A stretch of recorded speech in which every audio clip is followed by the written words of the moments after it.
The National Think Tank for Small Business, the MTG, today gave a commentary about the virus situation. Hi, I'm Stuart Ballantyne from the MTG. I was in Clydebank in Scotland in the early 70s when the government closed down the shipyards, putting thousands out of work. Despite the safety net of the dole, I personally witnessed the immediate increase in domestic violence, home invasions, and suicides. In 1989, my small business was a victim of Keating's recession that we had to have. And even with the safety net of the dole, again, I witnessed a spike in crime, home invasions, and suicides, even a couple of friends. I was in Venezuela 4 years ago, witnessing Maduro's socialist state at work with millions out of a job, a currency worth nothing, high crime rates, including daylight kidnapping of anyone worthwhile. And for anyone with the urge to vote for socialists, please run your head into a brick wall repeatedly until that urge subsides. Once again, I am watching hundreds of thousands being laid off and can predict, even with government handouts, there will be a spike in crime and suicides. Is this a medical epidemic or a political pandemic? Why is the media hysterically screaming about the number of infections in New York and Italy instead of frightening the wits of our population, including our politicians?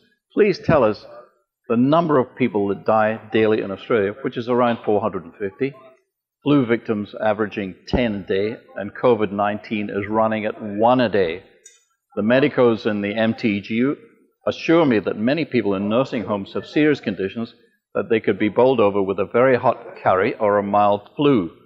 So the number of COVID-19 deaths of healthy Australians is even lower than the present stated numbers.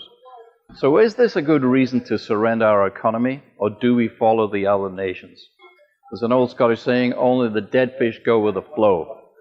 But we should be following the success of Taiwan, yes, with hygiene restrictions and temperature checks and hand washing at the entrance of every establishment without closing down the economy.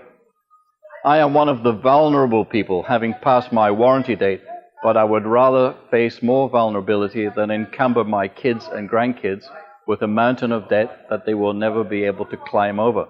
Let's get back to work now. We remind the National Committee that where there is no vision, the people perish.